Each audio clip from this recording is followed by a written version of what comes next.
किसान, बदलते भारत की शान।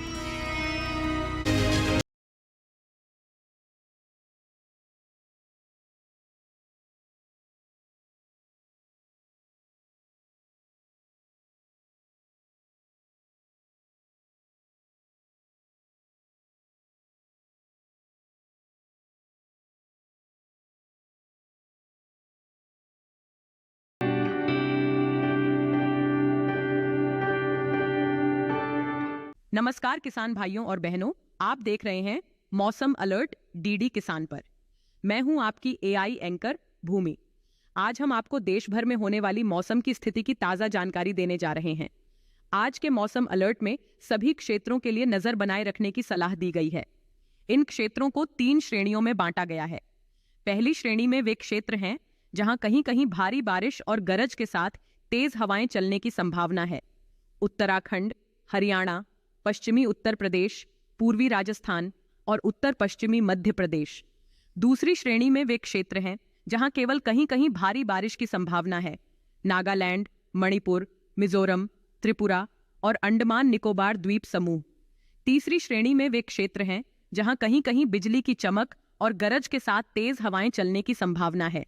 हिमाचल प्रदेश और दिल्ली। कृपया इन क्षेत्रों में सावधानी बरतें और मौसम विभाग के अपडेट्स पर नजर रखें। बाकी सभी राज्यों में फिलहाल कोई विशेष चेतावनी नहीं है। यह थी मौसम की ताज़ा जानकारी। कृपया सुरक्षित रहें। धन्यवाद।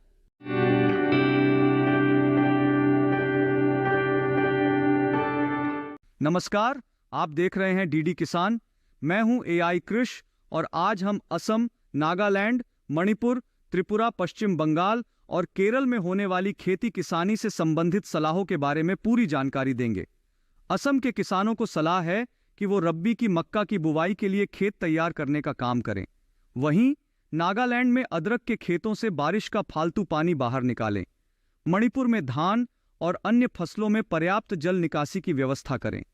त्रिपुरा के बाढ़ प्रभावित इलाकों में कम अवधि वाले उन्नत किस्म के लोबिया की बुवाई का काम करें। उप हिमालयी पश्चिम बंगाल में अगेती फूल गोभी, पत्ता गोभी और ब्रोकली की नर्सरी तैयार करें। गांगेय पश्चिम बंगाल में पान की बेल को जल भराव से खराब होने से बचाएं। यहां के किसान जूट का अपगलन कराएं। इसके लिए जूट के बंडलों को 90 सेंटीमीटर तक की गहराई में पानी के अंदर डुबोए ताकि डंठलों से रेशों को अलग किया जा सके।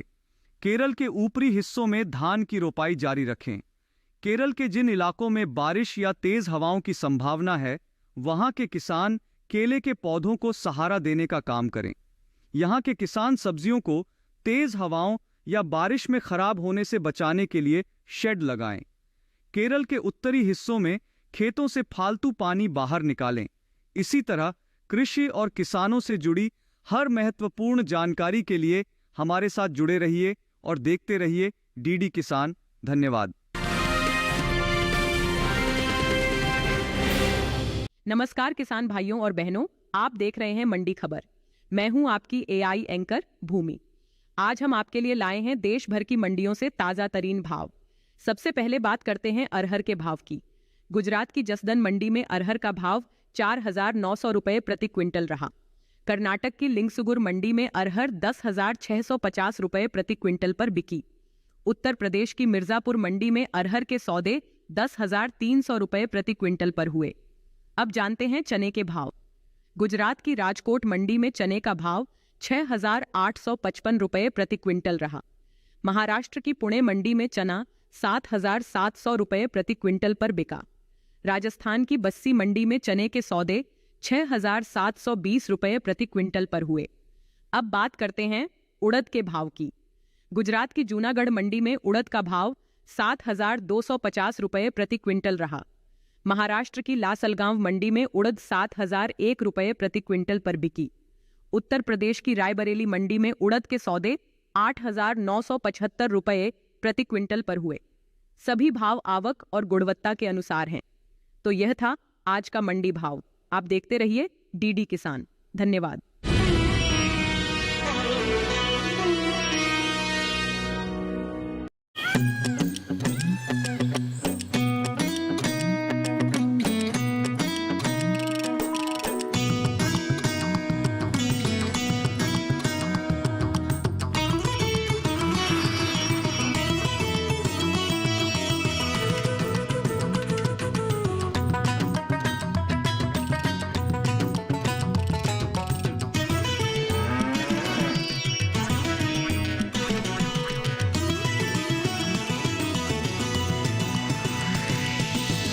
डीडी किसान, बदलते भारत की शान।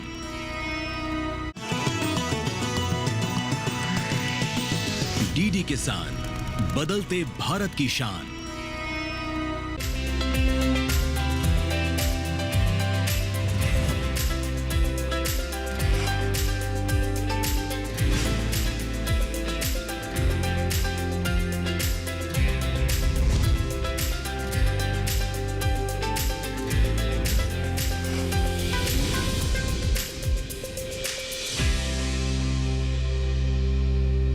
नमस्कार, दूरदर्शन किसान देख रहे हैं आप। कार्यक्रम सफल किसान में आप सभी का बहुत स्वागत है।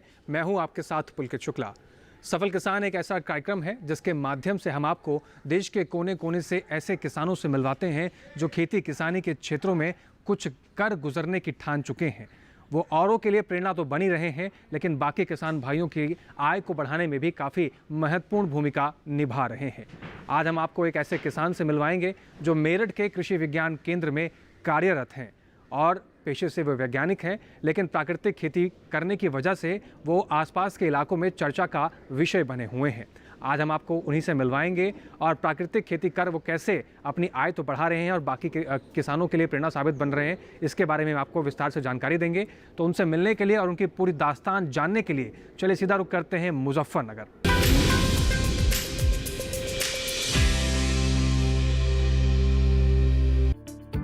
मुजफ्फरनगर दिल्ली से 135 किलोमीटर उत्तर पश्चिम और उत्तर प्रदेश की राजधानी लखनऊ से लगभग 560 किलोमीटर दूर है।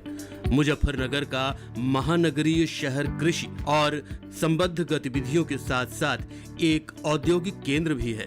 गंगा और यमुना की सहायक नदी हिंडन के उपजाऊ मैदानों पर स्थित इस क्षेत्र की रणनीतिक स्थिति कृषि और संबद्ध गतिविधियों के लिए अनुकूल है। मुजफ्फरनगर का पूरा क्षेत्र भौतिक और जलवायु परिस्थितियों से भरपूर है, साथ ही पर्याप्त वर्षा भी है।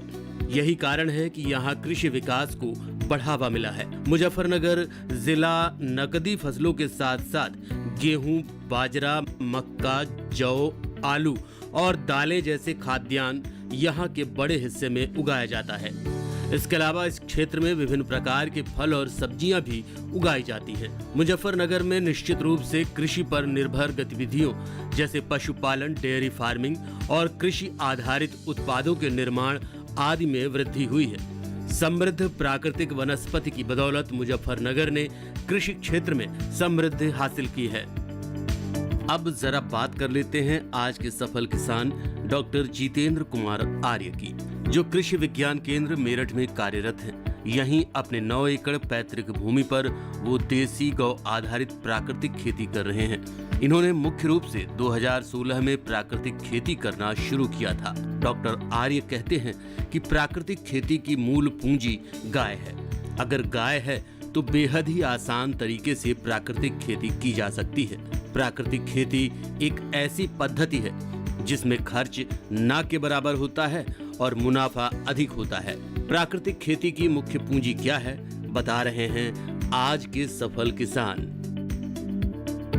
प्राकृतिक खेती एक ऐसी पद्धति है जिसमें फसलों पर किसी भी प्रकार का रासायनिक कीटनाशक उर्वरक का प्रयोग नहीं किया जाता।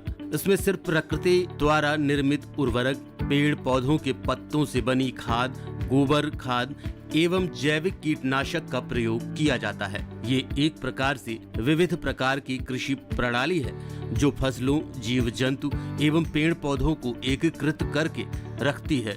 प्राकृतिक खेती कृषि की प्राचीन पद्धति है। ये भूमि के प्राकृतिक स्वरूप को बनाए रखती है। प्राकृतिक खेती में रासायनिक उर्वरकों तथा कीटनाशकों का प्रयोग नहीं होता है, बल्कि प्रकृति में आसानी से उपलब्ध होने वाले प्राकृतिक तत्वों तथा जीवाणुओं के उपयोग से खेती की जाती है। ये पद्धति पर्यावरण के अनुकूल है तथा फसलों की लागत कम करने में कारगर है। खेती किसानी में गाय का बड़ा महत्व है।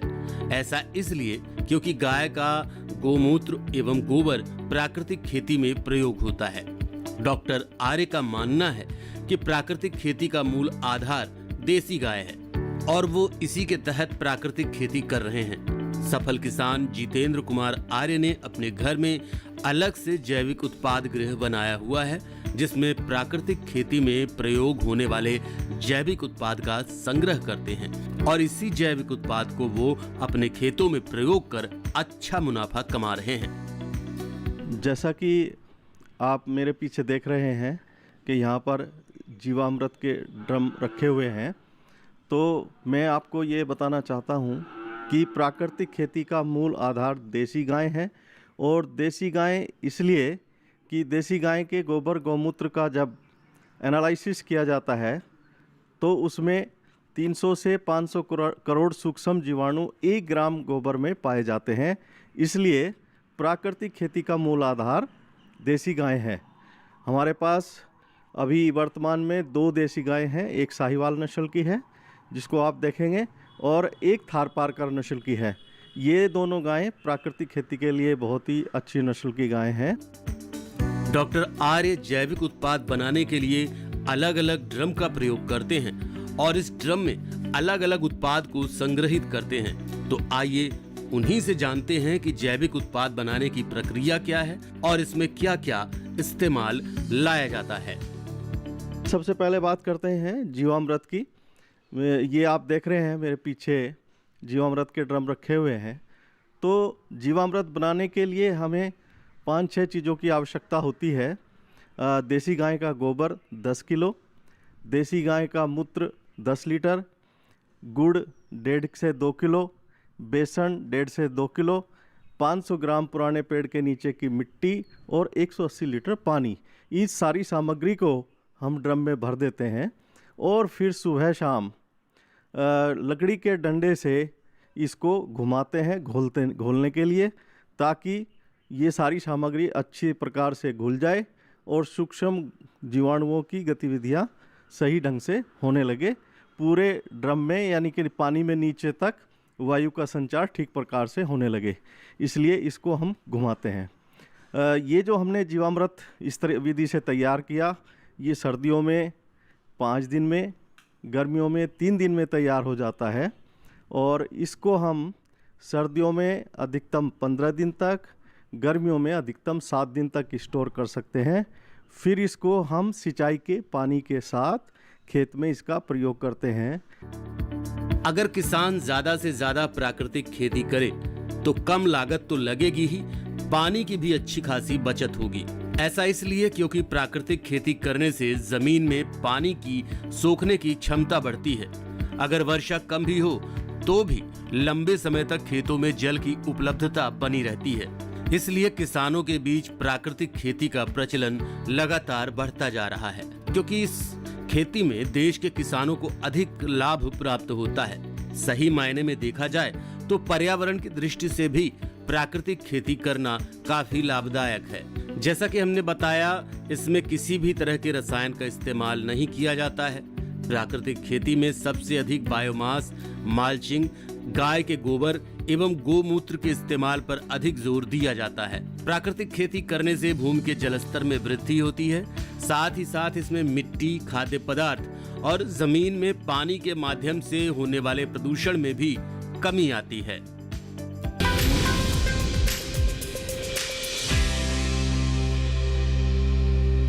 दोस्तों, यहाँ वक्त हो गया एक छोटे से ब्रेक का। ब्रेक के बाद हम जानेंगे कि आज के किसान कैसे गन्ने की खेती कर रहे हैं और गन्ने के उत्पाद बनाकर कैसे बाजारों में बेचकर अपनी आय को बढ़ा रहे हैं।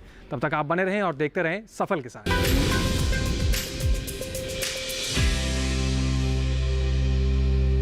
आईपीएल बायोलॉजिकल्स फसल को कीड़ों, रोग, दीमक सबसे बचाएगा और साथ ही साथ ये मिट्टी और फसल के स्वास्थ्य का ध्यान भी रखेगा। मतलब T20 और टेस्ट मैच दोनों में जी। बिल्कुल, आईपीएल बायोलॉजिकल्स यूज करें अपने आज और अपनों के कल के लिए। हाय मॉम, फिर से शॉपिंग? बाबूजी, आपने इसे बिगाड़ के रखा। लिमिट में करो तो कुछ बुरा नहीं होता है। बिना लिमिट शॉपिंग करेगी आपके कार्ड पे ऐड ऑन जो है। मैंने तो कार्ड पे लिमिट सेट कर दिया। अच्छा, इसके फायदे ये हैं कि रिस्क कम हो जाता है और अगर फ्रॉड भी हुआ तो तुरंत बैंक को बोल दीजिए, नुकसान कम। दादू, नेक्स्ट टाइम ये pink dress. You are the limit. Limit तो सेट है। आरबीआई कहता है जानकार बनिए, सतर्क रहिए।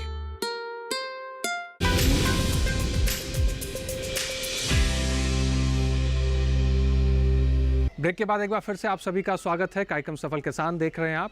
अब हम आपको एक गन्ने के कौन कौन से उत्पाद बनाए जा सकते हैं उसके बारे में जानकारी देंगे और साथ ही बताएंगे कि सफल किसान कैसे उस गन्ने के कौन कौन से उत्पाद बना रहे हैं और खुद ही उसकी ब्रांडिंग कर अपनी आय को बढ़ावा दे रहे हैं। तो सीधा चलते हैं उनके पास और उन्हीं से जानते हैं उनकी विकास की कहानी।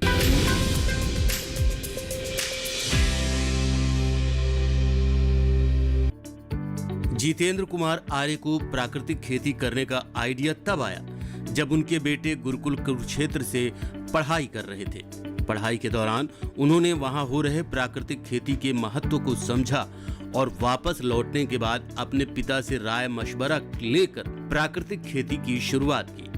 उन्होंने शुरुआती दौर में छोटे स्तर से खेती की शुरुआत की, लेकिन धीरे धीरे उनकी रुचि बढ़ती गई और वो 8 एकड़ में खेती करने लगे।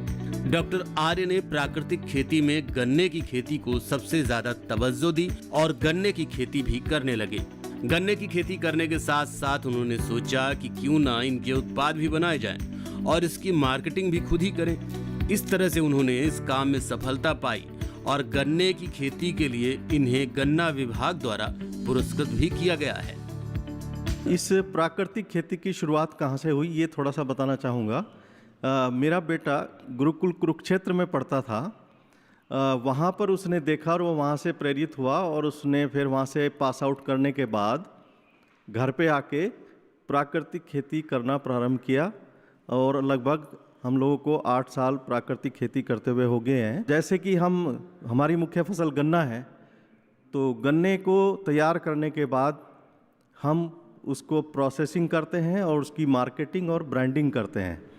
तो जैसा कि आप ये प्रोडक्ट देख रहे हैं, अभी तक हम केवल ऑर्गेनिक गुड़ और ऑर्गेनिक शक्कर, जगरी पाउडर एंड जगरी दोनों हम तैयार करते हैं और इसको ऑनलाइन और ऑफलाइन दोनों तरह से हम इसको बाजार में विक्रय करते हैं। भारत में गन्ने की खेती बड़े पैमाने पर की जाती है।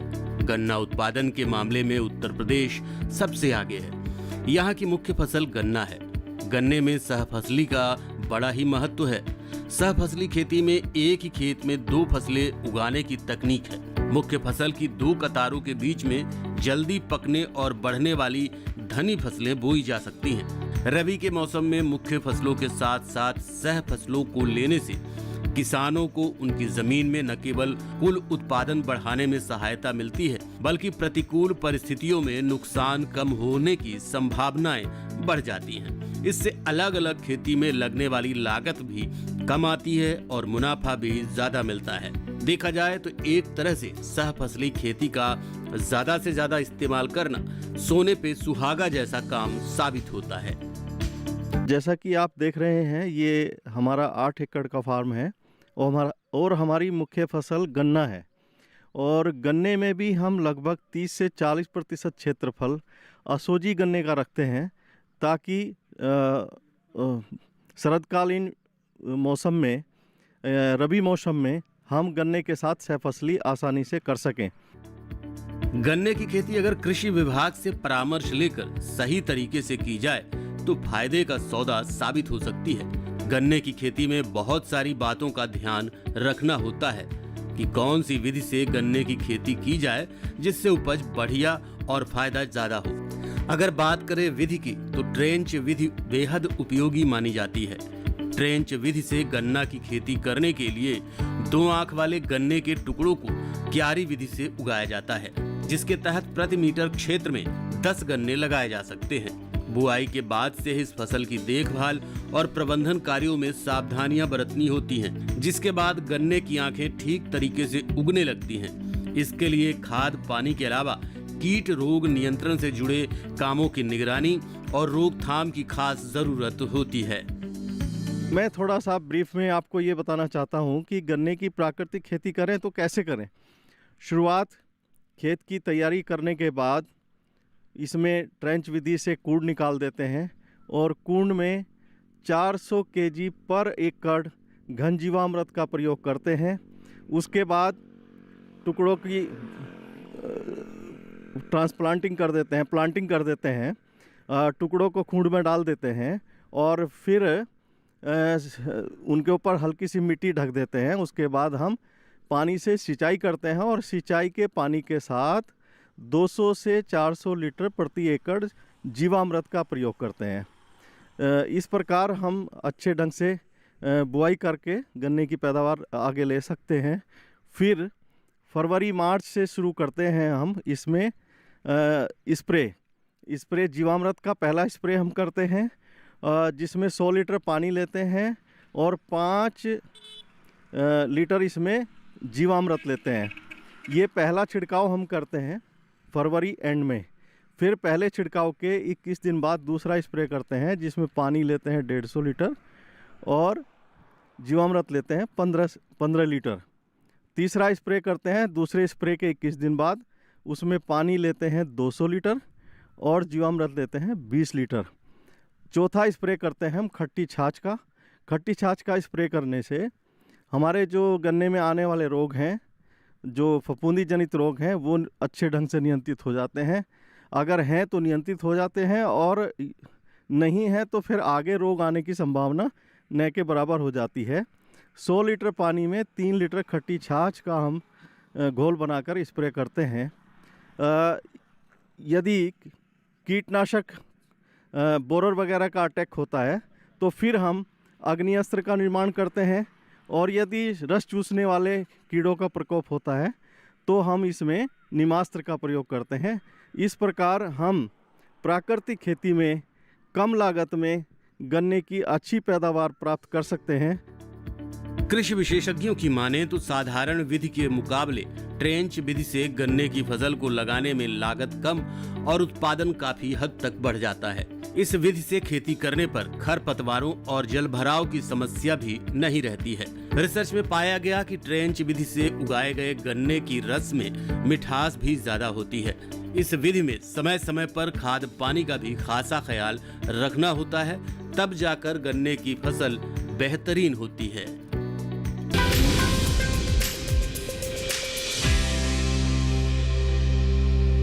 दोस्तों, यहाँ वक्त हो गया एक और छोटे से ब्रेक का। ब्रेक के उस पार हम आपको बताएंगे कि कृषि वैज्ञानिक और कृषि विश्वविद्यालय कैसे कृषि के क्षेत्र में किसानों को आगे बढ़ाने के लिए काम कर रहे हैं। तब तक बने रहें और देखते रहें दूरदर्शन किसान।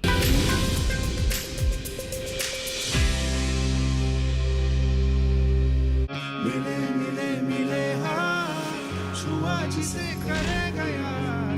मिले मिले मिले हाँ।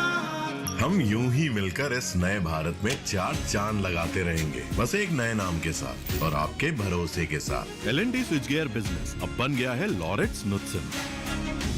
IPL बायोलॉजिकल्स फसल को कीड़ों, रोग, दीमक सबसे बचाएगा और साथ ही साथ ये मिट्टी और फसल के स्वास्थ्य का ध्यान भी रखेगा। मतलब T20 और टेस्ट मैच दोनों में जी। बिल्कुल, IPL बायोलॉजिकल्स यूज करें अपने आज और अपनों के कल के लिए।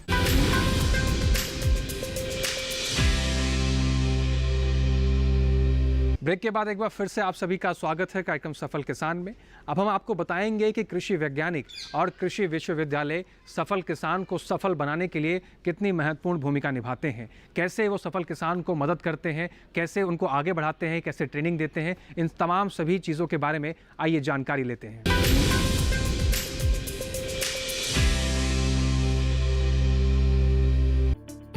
प्राकृतिक खेती के मामले में डॉक्टर जितेंद्र कुमार आर्य इस जिले के ब्रांड एम्बेसडर बन चुके हैं। इनको देखकर आसपास के किसान इनसे प्रशिक्षण लेने भी आते हैं। कुल मिलाकर देखा जाए तो इनका फॉर्म प्रशिक्षण सेंटर बन चुका है। इनके फॉर्म पर मुख्य रूप से गौ आधारित खेती ही की जाती है। इसमें रसायनों का प्रयोग बिल्कुल भी नहीं किया जाता है। नजदीकी कृषि विज्ञान केंद्र के वैज्ञानिक इनके फॉर्म पर हमेशा भ्रमण के लिए आते रहते हैं। कृषि विभाग के अधिकारी बताते हैं इनका फॉर्म पश्चिमी उत्तर प्रदेश में एक मॉडल का काम कर रहा है। ये कृषि फार्म एक ऐसा कृषि फार्म है जो इस जिले के लिए, पश्चिमी उत्तर प्रदेश के लिए एक मॉडल का काम कर रहा है। वर्ष 2016 से इस कृषि फार्म पर गौ आधारित प्राकृतिक खेती कर रहे हैं देवेश आर्य जी और उनके पिता श्री जितेंद्र कुमार आर्य जी।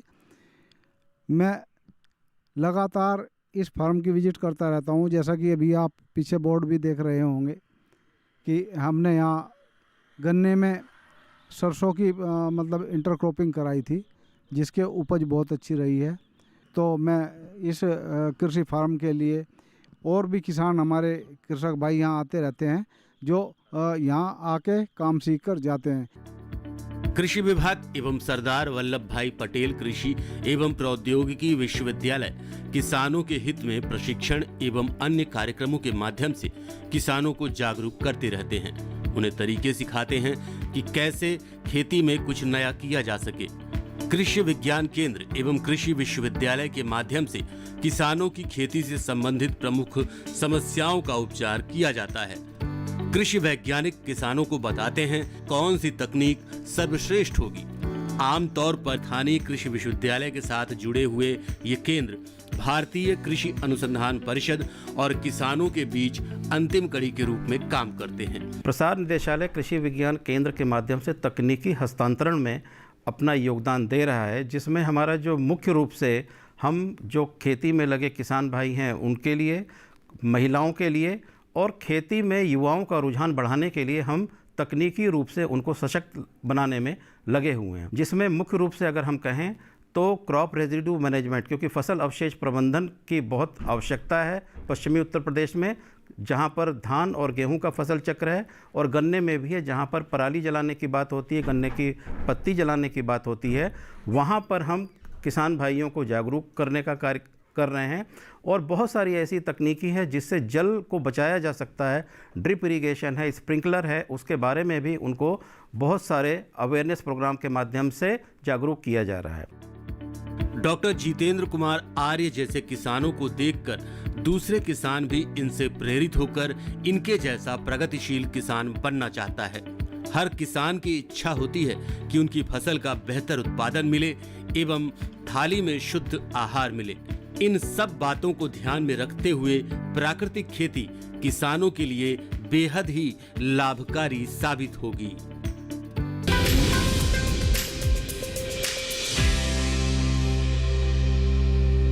तो देखा दोस्तों आपने कि प्राकृतिक खेती का कितना महत्व है। प्राकृतिक खेती एक ऐसी पद्धति है जिसके जरिए कम लागत में अच्छी पैदावार ली जा सकती है।